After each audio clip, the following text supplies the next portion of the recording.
Muchas bendiciones, hermanos. El Señor les bendiga grandemente a todos.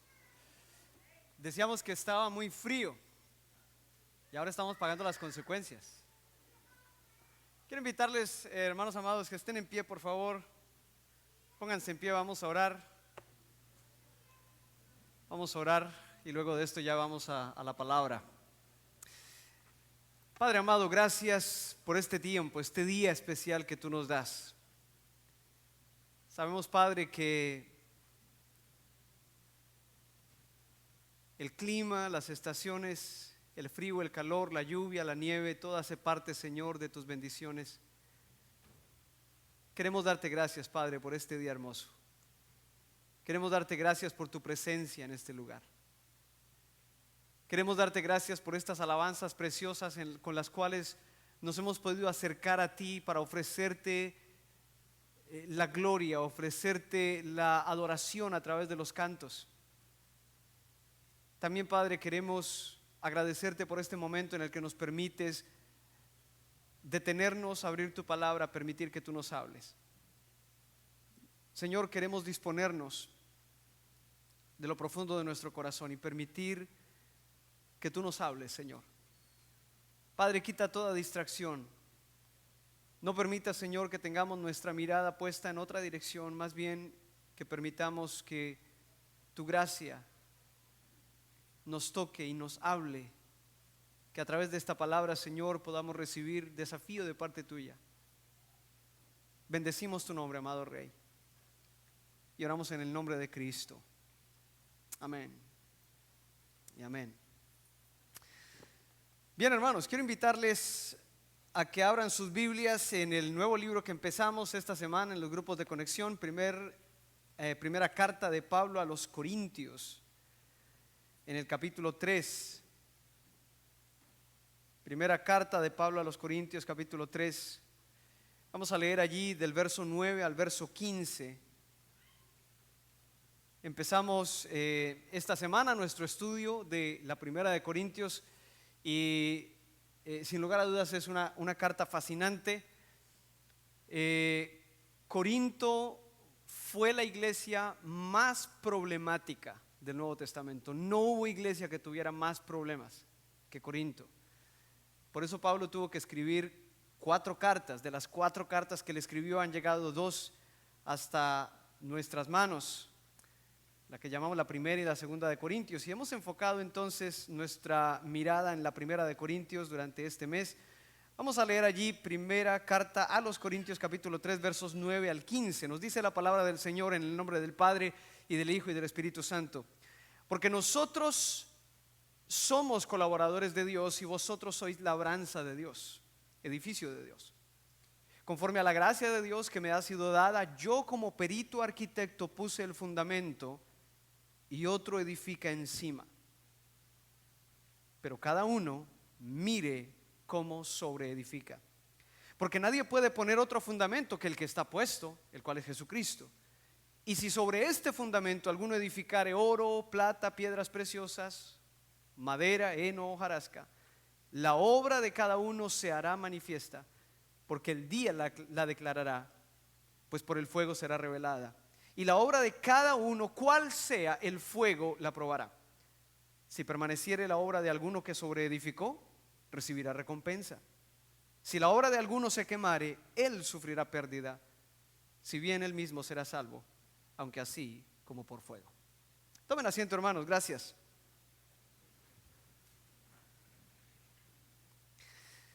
Desde principio de año hemos estado diciendo, este año 2021, dijimos en el nombre del Señor, este año es el año de una nueva oportunidad y queremos aprovechar cada oportunidad que tengamos y tomar en serio la amonestación de la palabra para nosotros, con el propósito de que cada oportunidad en este año que el Señor nos da realmente sea bien aprovechada.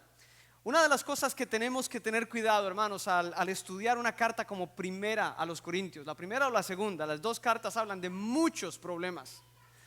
Y una de las cosas con las que tenemos que tener mucho cuidado tiene que ver con una de las enseñanzas del Señor Jesús. Yo sé que todos ustedes la conocen. El Señor nos habló acerca de lo fácil que es ver la paja en el ojo ajeno. ¿Cuántos creen que es fácil? Muy fácil, ¿verdad? Pues lo mismo pasa al estudiar una carta como la de Corintios, cualquiera de las dos. Es fácil al leer de los problemas que ellos tenían decir, es el colmo, qué gente tan terrible, ¿sí? Es increíble que un creyente haga cosas como estas. Es obvio que nos damos cuenta de los problemas que una iglesia así tenía y nosotros podemos asombrarnos de los problemas y decir que es el colmo. Ahora, debemos ser muy cuidadosos con esto, una vez más. ¿Por qué razón? Porque es más fácil ver la paja en el ojo ajeno, incluso si el ojo que estamos viendo es el ojo de alguien que vivió hace 2000 años, como el caso de los corintios. Es más fácil percatarnos de los problemas de ellos que darnos cuenta de los problemas nuestros. Así que mi hermano, la advertencia al estudiar una carta como esta es: mantengamos nuestros ojos bien abiertos, no solo para detectar los problemas de ellos, pero para darnos cuenta de nuestros propios problemas. Al leer una carta así tenemos que estar atentos al momento en el que encontramos problemas que nosotros mismos estamos enfrentando. El pasaje que hemos leído, hermanos, es un pasaje que nos confronta con una realidad, pero hay una frase sobre la que yo quiero llamar tu atención en el día de hoy, y es el final del versículo 10, donde Pablo advierte con estas palabras: cada uno mire cómo sobreedifica. 5 palabras: cada uno mire cómo sobreedifica. Dile a la persona que tienes al lado: mira cómo sobreedificas. Una vez más, mira cómo sobreedificas. Cada uno mire cómo sobreedifica. Y la razón por la que esta frase resulta tan importante es porque en todo el contexto del capítulo 3 se está hablando acerca de la edificación. Y esto no es un pasaje aislado. Yo creo, mi hermano, que en la palabra del Señor hay algo muy evidente, y es un llamado que Dios nos hace a todos nosotros a edificar. ¿Tú crees que Dios nos ha llamado a edificar? Quiero, si no tienes tu Biblia ahí, si no la abres no hay problema, yo voy a leer este pasaje, pero de todas maneras quiero que tengas en cuenta esto. Isaías 58, 9 al 12 dice lo siguiente. Isaías 58, 9 al 12. Entonces invocarás y te oirá Jehová, y clamarás y dirá él: heme aquí. Si quitares de en medio de ti el yugo, el dedo amenazador y el hablar vanidad, y si dieres tu pan al hambriento y saciares el alma afligida, y en las tinieblas nacerá tu luz y tu oscuridad será como el mediodía. Jehová te pastoreará siempre, y en la sequía saciará tu alma y dará vigor a tus huesos, y serás como huerto de riego y como manantial de aguas, cuyas aguas nunca faltan. Y los tuyos edificarán las ruinas antiguas, los cimientos de generación y generación levantarás. Y serás llamado reparador de portillos, restaurador de calzadas para habitar. En este pasaje de Isaías 58 el Señor habla acerca del ayuno, y por medio de Isaías le dice a su pueblo: la manera como ustedes están ayunando no es correcta. No tiene que ver con el método, tiene que ver con el corazón de ustedes. Ustedes están ayunando para obtener su propio beneficio. Yo quiero que ayunen quebrantándose de corazón. Ese es el verdadero ayuno. El día que ustedes lo hagan, esto va a pasar. Primero, va a venir bendición sobre ustedes mismos. Jehová te pastoreará siempre, y en la sequía saciará tu alma y dará vigor a tus huesos, y serás como huerto como huerto de riego y como manantial de aguas, cuyas aguas nunca faltan. Y ahí empieza: y los tuyos edificarán las ruinas antiguas, los cimientos de generación y generación levantarás, y serás llamado reparador de portillos y restaurador de calzadas para habitar. Dios nos ha hecho un llamado a nosotros a edificar. Dios te ha llamado a edificar, mi hermano. Dios quiere que tú edifiques. Dios te ha separado y te está instruyendo para edificar. Como que los amenes van bajando. Dios te ha llamado a edificar. Escucha esto: Dios no nos ha llamado a buscar la comodidad, nos ha llamado a edificar. Y la razón por la que te digo esto es que nuestro instinto es buscar la comodidad, pero nuestro llamado es a edificar. Cada vez que busquemos lo que nuestro instinto nos dice, buscaremos la comodidad. Pero si se trata de obediencia, tendremos que buscar la otra dirección, cómo edificar. Y yo tengo esta convicción personalmente, mi hermano. En estos días he meditado mucho en esto. ¿Por qué razón? Porque está terminando ya toda esta era de restricciones de la pandemia. Poco a poco las están desmontando. Dentro de poco ya los veré a ustedes sin tapabocas. Yo sé que sí. La vida está regresando a la normalidad. Y regresar a la normalidad no quiere decir necesariamente volver a hacer lo que hacíamos antes. Yo creo que el Señor nos está llamando a hacer algo mejor de lo que hacíamos antes. Yo creo que el Señor nos está llamando a que recordemos que nuestro llamado es a edificar.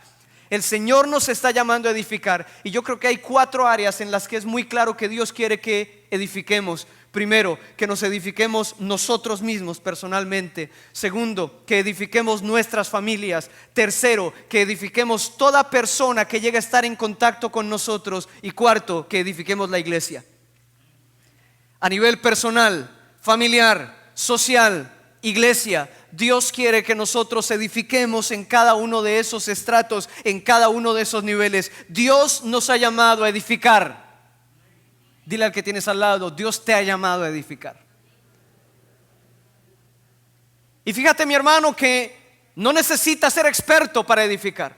Pablo nos aclara muy bien. Él dice, yo como perito arquitecto, nosotros no somos peritos arquitectos, él sí. ¿Sí me entiendes? Es tan llamado a edificar el ingeniero que dirige la obra como el constructor que viene a poner ladrillos uno encima del otro. No necesitamos ser expertos para participar de la edificación, pero todos tenemos que participar de la edificación. Tu vida, tu familia, tus amigos, tu iglesia, todos tenemos que participar de la edificación. Dios nos ha llamado a edificar. Ya podríamos terminar el sermón. Obviamente no lo vamos a terminar, pero se trata de esto. Dios no nos ha llamado a la comodidad, nos ha llamado a edificar. Pero sabes que, mi hermano, si tú y yo queremos edificar bien, tenemos que hacer ciertos ajustes, porque sin estos ajustes no podremos edificar. Y Pablo nos habla acerca de estos ajustes. Cuando nosotros leímos en esta semana los 4 primeros capítulos de Primera de Corintios, nosotros nos enteramos de cómo funcionaba la problemática de la iglesia y encontramos algunas cosas interesantes. Tú te diste cuenta, mi hermano, que en los capítulos, final del capítulo 1, capítulo 2, capítulo 3, Pablo menciona 16 veces la sabiduría. Habla 16 veces de la sabiduría. Tenemos un par de niñas aquí en la iglesia llamadas Sofía. Esa es la palabra griega para sabiduría, Sofía. 16 veces Pablo menciona esa palabra en estos 3 capítulos. Y Pablo se refiere entonces a un cierto tipo de lógica, una cierta manera de pensar. Y Pablo nos dice que hay 2 lógicas o 2 maneras de pensar, 2 sabidurías diferentes, una humana y una de Dios.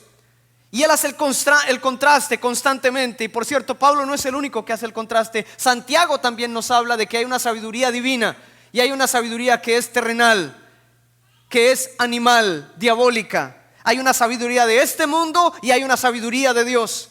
Y la palabra nos dice, Pablo aquí en el capítulo 1, verso 21 nos dice, agradó a Dios salvar a los creyentes por la locura de la predicación. Escúchame bien, mi hermano, ¿cómo cree el mundo que la gente se debería salvar? El mundo lo cree de esta manera, lo percibe de esta manera. Los buenos deben salvarse, los malos deben irse al infierno. Eso es lo que toda persona cree en este mundo. Es la lógica humana, pero hay un problema con esa lógica. No hay buenos. Es el pequeñito problema que hay con esa lógica. Porque nosotros, cuando pensamos en el mundo, nosotros nos hacemos en el lado de los buenos y decimos, el resto son malos. Nosotros deberíamos irnos al cielo, el resto deberían irse al infierno. Yo no conozco, creo, ninguna persona que se coloque en el lado de los malos y diga, yo no merezco. La gran mayoría de nosotros nos ponemos en el lado de los buenos. El gran problema que hay con esa lógica es que no hay justo ni aun uno, nos dice la palabra. Entonces Dios no decidió salvar al hombre con la lógica del hombre. Dios decidió salvar al hombre con su propia lógica. Y su propia lógica es una locura. Su propia lógica, mi hermano, consiste en esto. Yo no sé si esto está arriba el telón. Esa cruz. La lógica de Dios consiste en que Él toma forma de hombre, viene a este mundo, se hace matar y con eso piensa salvarnos. Suena ilógico, suena absurdo. Por eso Pablo dice que el mensaje de la cruz es locura para los que se pierden. La sabiduría de Dios no tiene sentido para el ser humano. Sin embargo, somos llamados a asumir la sabiduría de Dios.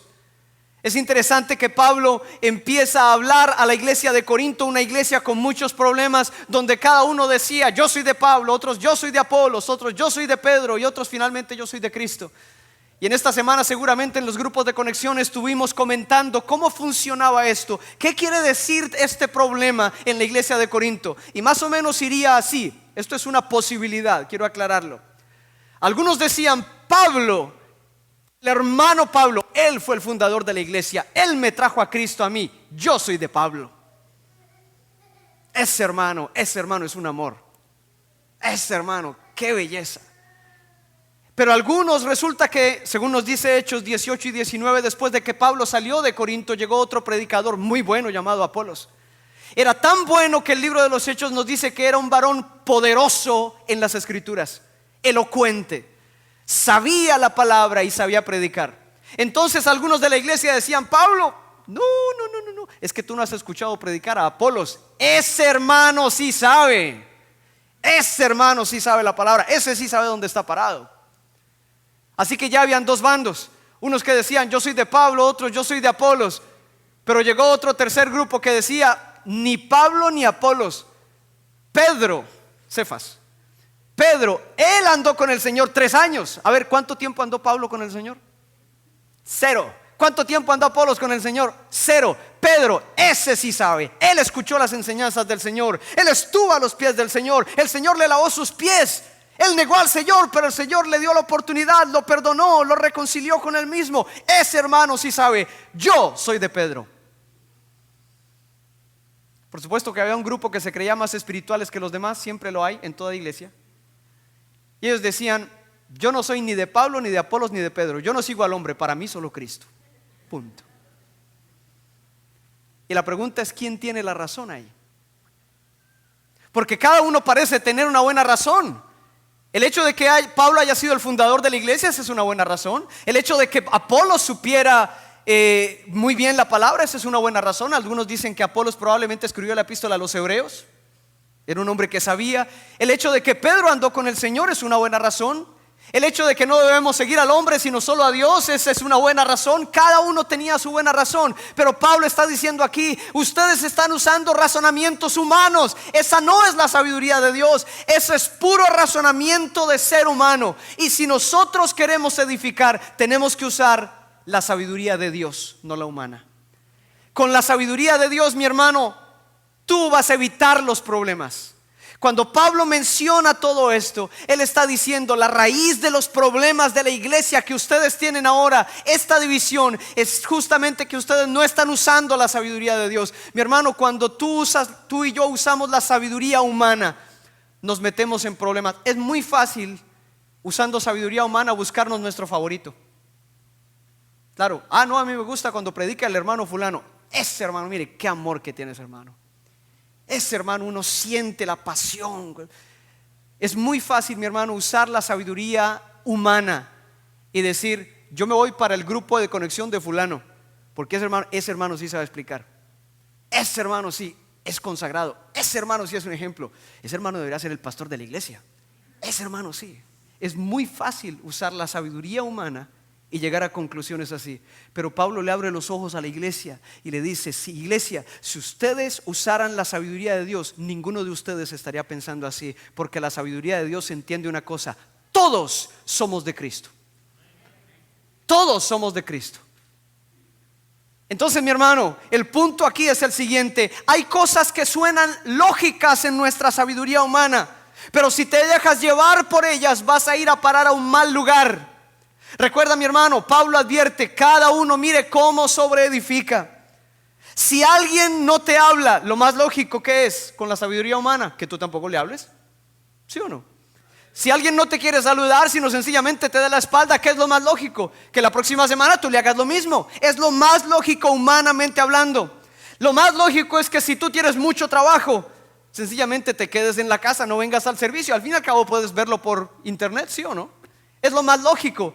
Pero lo más lógico no quiere decir que sea lo más provechoso. Lo más lógico es que si te sientes cansado, sencillamente te quedes descansando. Lo más lógico es que si te cuesta madrugar, no te levantes a orar. Es lo más lógico desde la sabiduría humana. Pero Pablo nos abre los ojos y nos dice: iglesia, con pura sabiduría humana nunca vamos a edificar la iglesia. Nunca. Necesitamos usar la sabiduría de Dios. La sabiduría humana te dice: te la hicieron, hazla tú también.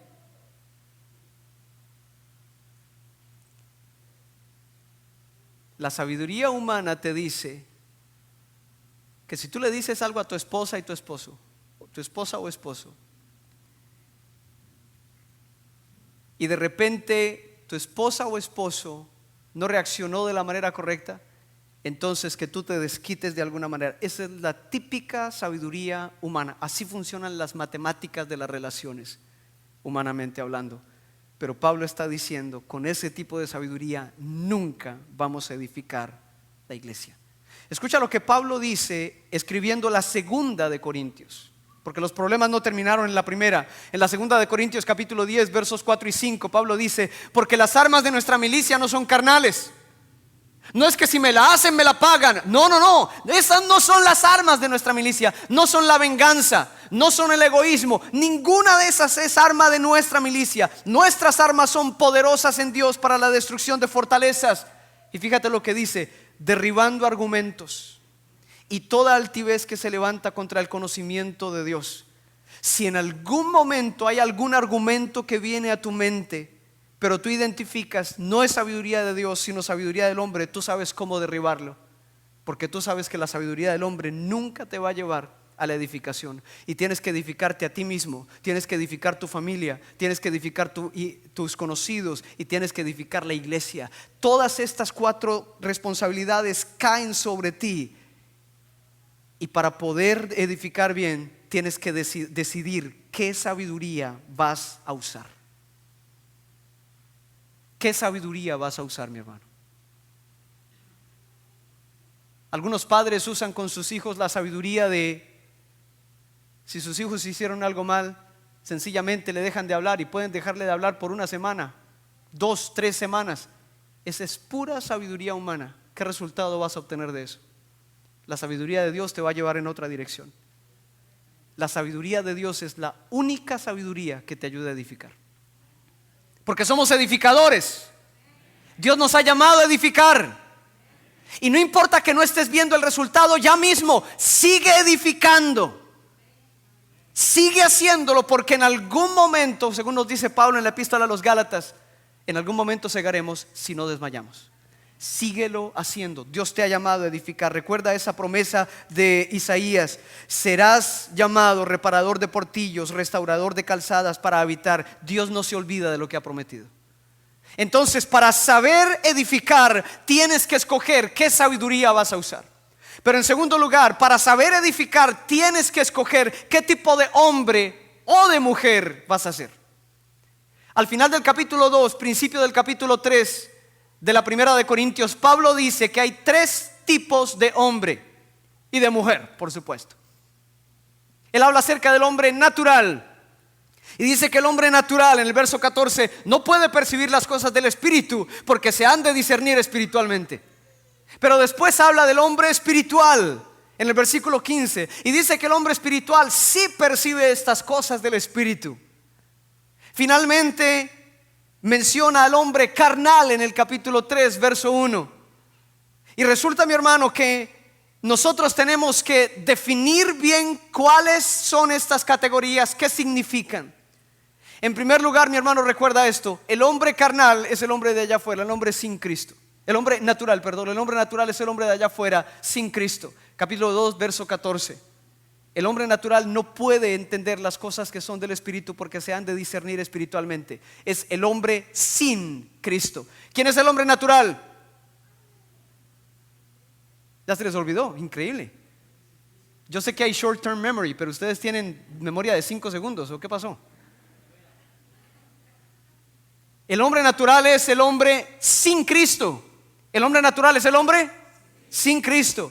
¿Quién es el hombre espiritual? El hombre espiritual es el hombre lleno del Espíritu. ¿Quién es el hombre carnal? Capítulo 3, verso 1. Pablo le dice a los corintios: de manera, hermanos, que no pude hablaros como a espirituales, sino como a carnales, como a niños en Cristo. Pablo nos ayuda a entender y nos dice que el hombre carnal es el hombre que ya tiene a Cristo, pero se deja dominar por la carne. Es como un recién nacido. Es un niño espiritualmente que a cualquier momento hace un berrinche, hace una pataleta cuando no se hace lo que él quería. Eso es un hombre carnal, dominado por su carne. Ya tiene a Cristo, por supuesto. No es un hombre natural, pero es interesante que el apóstol Pablo dice en el verso 4: pues habiendo entre vosotros celos, contiendas y divisiones, ¿no sois carnales y andáis como hombres? Es decir, parecen hombres naturales. Son carnales, tienen a Cristo, pero parecen hombres naturales. No se nota la diferencia. Cuando la gente no nota la diferencia entre alguien en Cristo y alguien de afuera, eso quiere decir que la persona es carnal, se está moviendo en su carne. Hombre natural, hombre espiritual, hombre carnal. Son las categorías que Pablo nos presenta allí. Y Pablo presenta esto, ¿por qué razón? Porque él está diciendo: el problema que tienen ustedes tiene una raíz, y esta es la raíz. Si ustedes quieren edificar, déjenme decirles, el hombre natural nunca podrá edificar nada espiritual. El hombre carnal tampoco podrá hacerlo. El único que puede edificar la iglesia, su propia vida, su familia, a sus amigos, es el hombre espiritual. Entonces, mi hermano, si tú quieres edificar, tú tienes que escoger qué sabiduría usar. Y ya sabes, la de aquí no te ayuda, solo la de Dios lo logra. Segundo, tienes que escoger qué tipo de hombre vas a ser. Ya sabes que hombre natural seguramente no vas a ser. No somos ni hombres ni mujeres naturales, porque ya tenemos a Cristo. Pero muy seguramente somos carnales, dominados por nuestra carne. La diferencia que Pablo establece es interesante, que nos menciona lo siguiente. Mira el capítulo 2, verso 14. Pablo dice que el hombre natural no puede. Dilo conmigo: no puede. El hombre carnal no puede, el hombre natural no puede entender las cosas del Espíritu. La diferencia está en su capacidad. No tiene capacidad para entender las cosas del Espíritu. Capítulo 3, verso 2. Ahora Pablo nos dice que el hombre carnal no puede consumir alimento sólido, no puede digerirlo.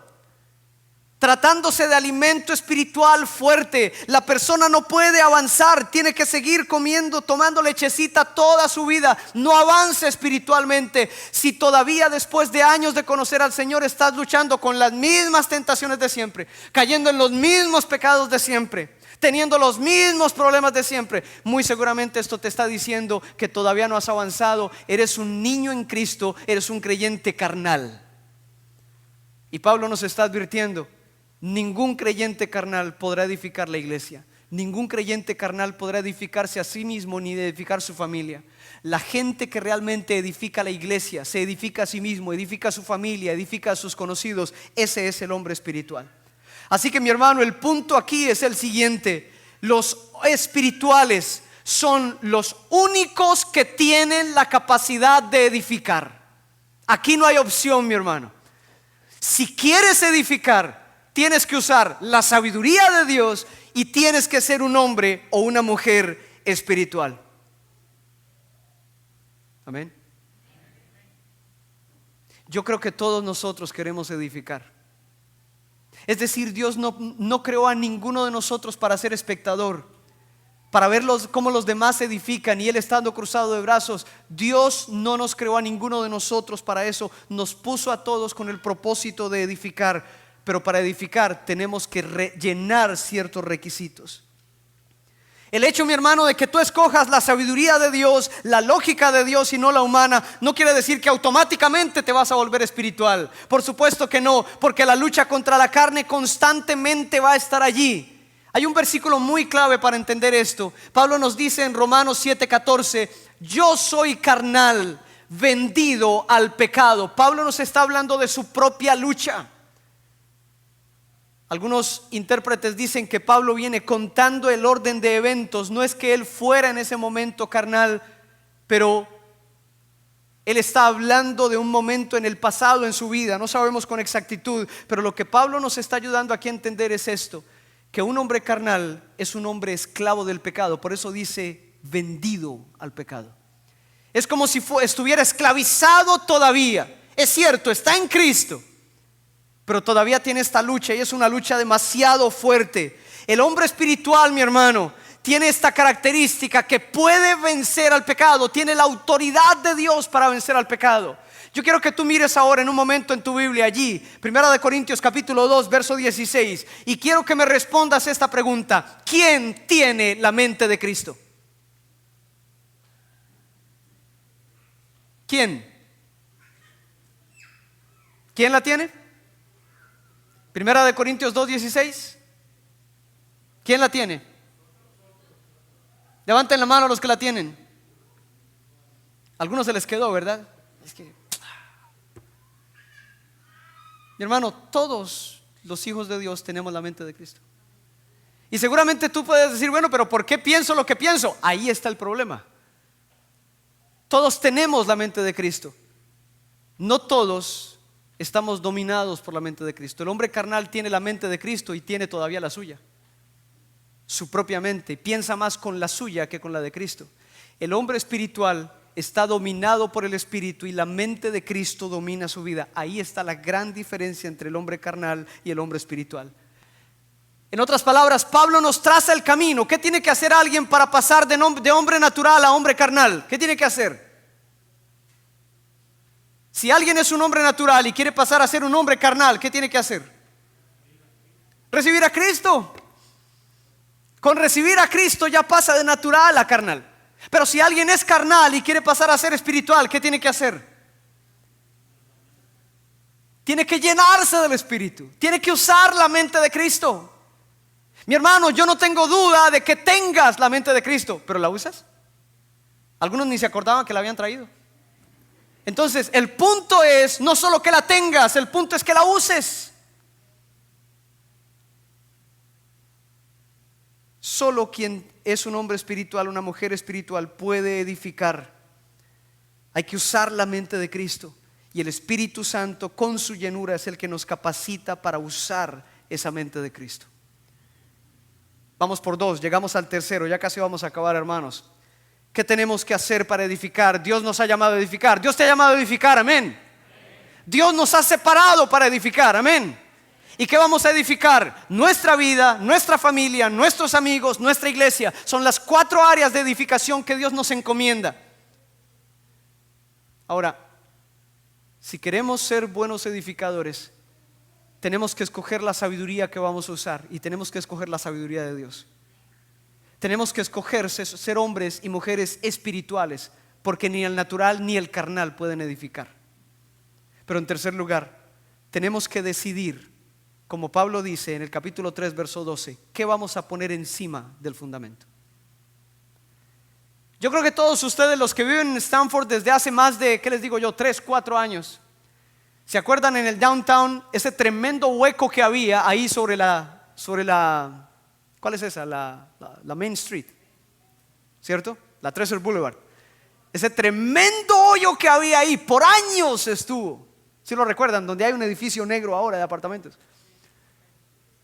Lo interesante es que el hoyo estaba ahí, y yo creo que intentaron construir algo ahí antes, porque estaba el fundamento.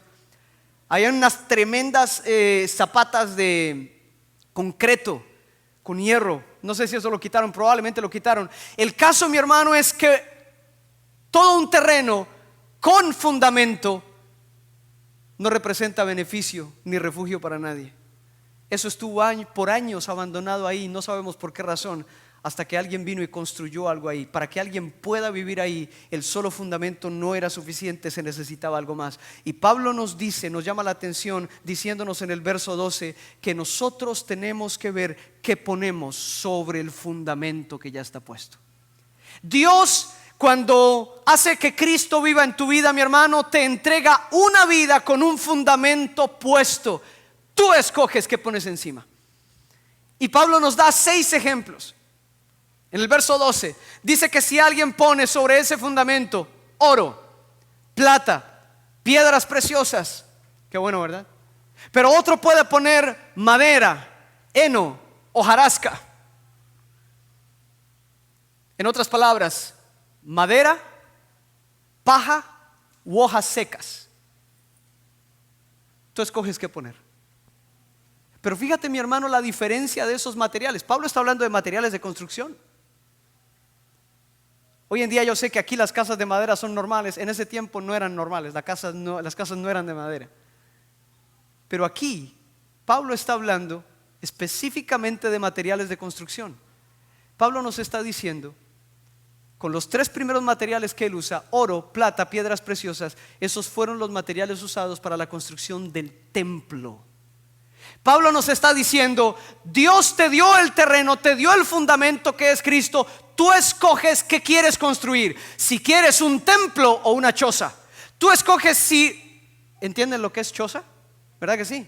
Ok, no quiero ir a decir nada que no se entienda o que sea ofensivo. Entonces, tú escoges si construir un palacio o una choza. Pero eso sí, recuerda, lo que estás construyendo no es para ti, es para Dios. Mira qué responsabilidad. Tú y yo escogemos. Todos recibimos lo mismo, el terreno con el fundamento ya puesto. Tú y yo escogemos qué queremos poner encima. Los 3 primeros elementos se refieren a elementos finos, elementos que resisten, elementos duraderos. Los otros se refieren a elementos que fácilmente se deterioran, se pudren, que no representan una construcción digna de nadie, ni siquiera de Dios, de nadie. Ni siquiera de nosotros, perdón, no representa una construcción digna de nadie.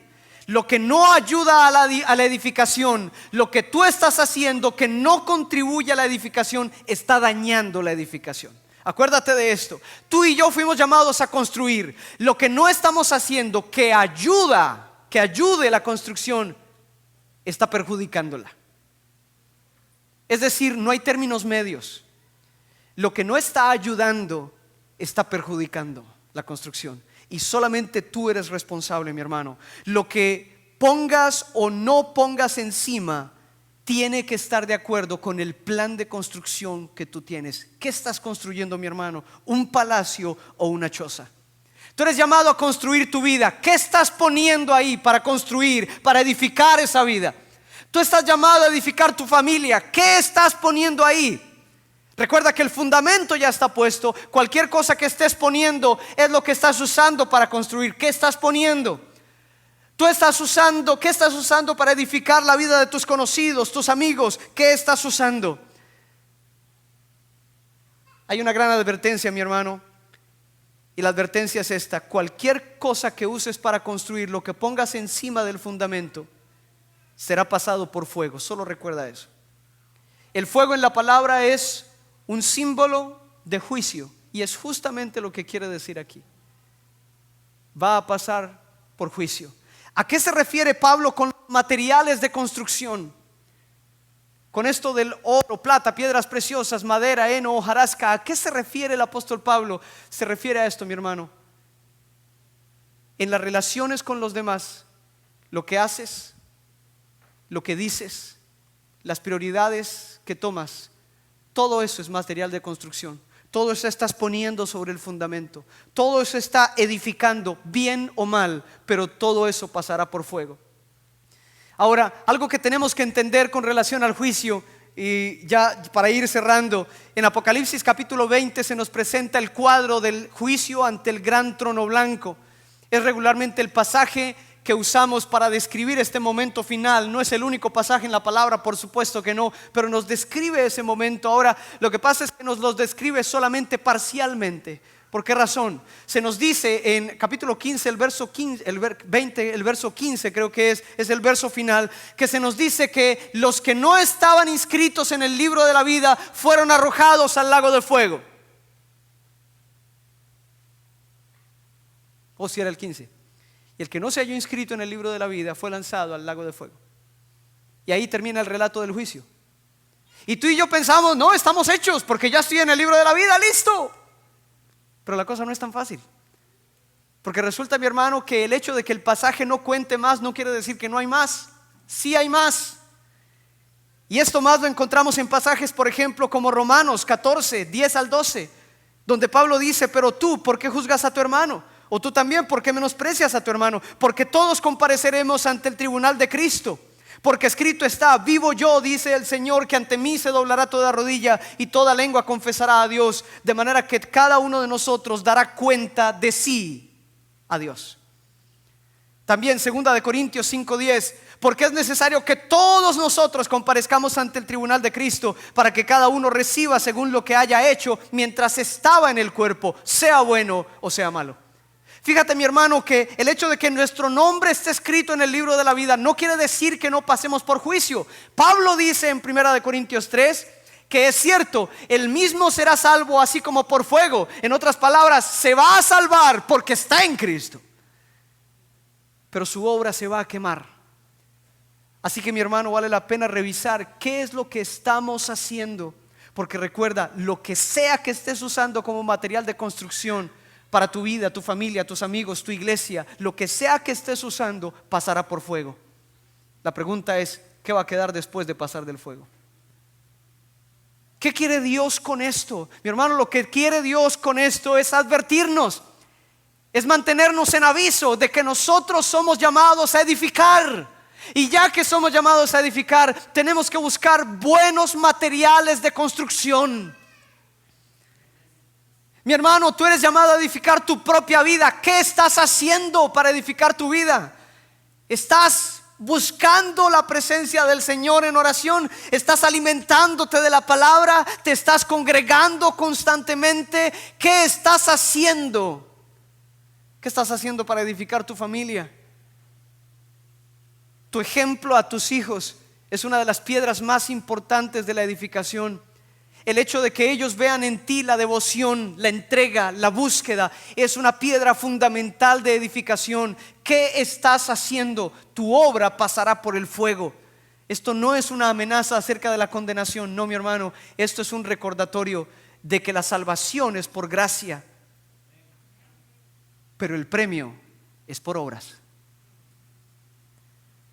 Somos salvos por la gracia de Dios, pero la recompensa que recibiremos es por las obras que hayamos hecho.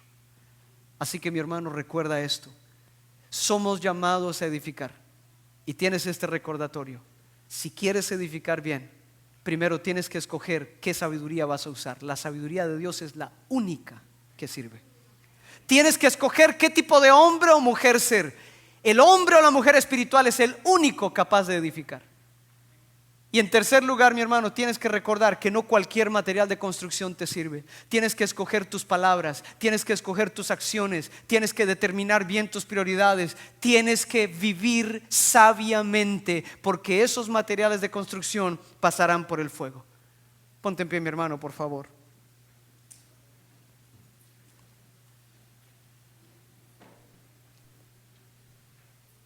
Dios no nos ha llamado a la comodidad, mi hermano. Dios nos ha llamado a la edificación. Dios nos ha llamado a la edificación.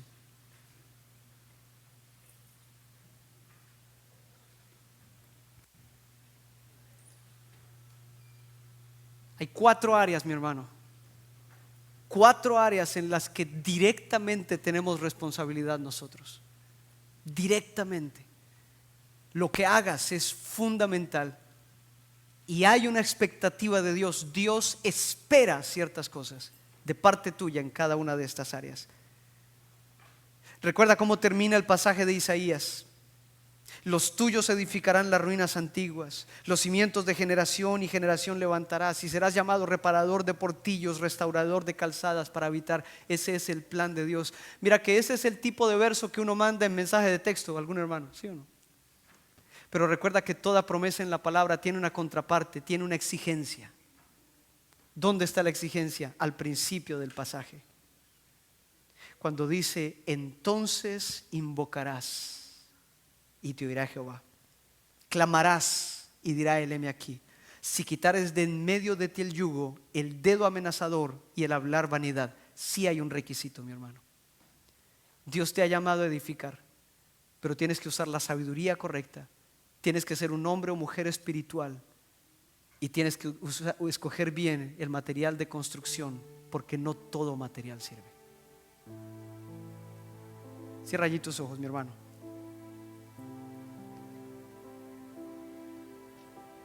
¿Te imaginas, mi hermano, que al edificar tu familia quede tan bien edificada que ellos edifiquen ruinas antiguas?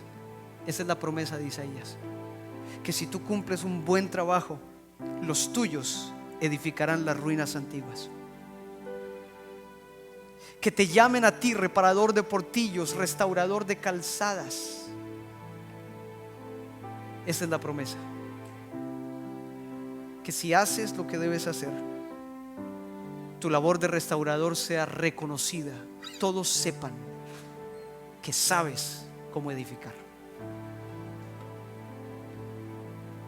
Amado Padre, nos presentamos ante ti, entendiendo bien que tenemos una gran responsabilidad por el llamamiento que has hecho reposar sobre nuestros hombros. Tú nos has llamado a edificar, Señor. Hemos quedado de acuerdo en este día. Tú nos has llamado a edificar. Pero por supuesto que nuestra carne tiende a buscar comodidad, y nunca ha habido nadie que edifique desde la comodidad. El que quiere edificar se incomoda a sí mismo.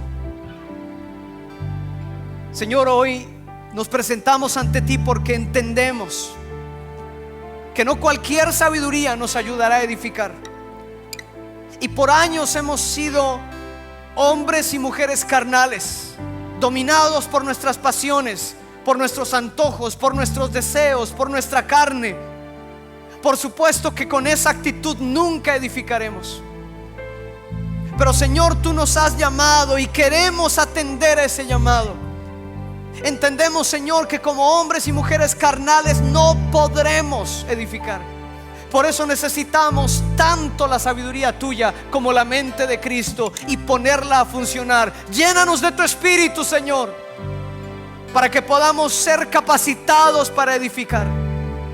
Nuestra propia vida, nuestra familia, nuestros amigos, nuestra iglesia esperan ser edificados. Probablemente no somos como Pablo, ese perito arquitecto, pero sí estamos dispuestos a edificar, y algo podemos hacer para que esa edificación se levante. Ayúdanos, Señor, a escoger de ahora en adelante con la mente de Cristo los materiales de edificación. Porque sabemos bien que el oro, la plata y las piedras preciosas pueden levantar un palacio digno de ti, pero la madera, el heno y la hojarasca no van a levantar ni siquiera un rancho. Señor, necesitamos, Señor, de ti. El llamado que nos has hecho a edificar es ineludible, no podemos escapar de él. Tú nos vas a hacer rendir cuenta delante de ti. ¿Qué hicimos? ¿Qué pusimos sobre aquel fundamento? No podremos salir con excusas en ese día. No podremos culpar a alguien más. No podremos decir que alguien nos hizo o nos dijo. No podremos acusar a alguien por su comportamiento. No podremos quejarnos de nadie más. Tendremos ese día que dar cuenta delante de ti por lo que hicimos, por las opciones que tomamos. Así que, Señor, desde ahora, ya que nos has hecho conscientes, ayúdanos a levantarnos como verdaderos edificadores, porque queremos ver, Señor, a los nuestros edificando las ruinas antiguas, los cimientos de generación en generación, y queremos ser llamados reparadores de portillos y restauradores de calzadas para habitar. Señor, ayúdanos. Sin ti no es posible la edificación, pero entendemos, Padre, que en este año que nos das una nueva oportunidad, hay un llamado que tenemos que atender, el llamado a la edificación. Oramos en el nombre de Cristo. Amén, Señor.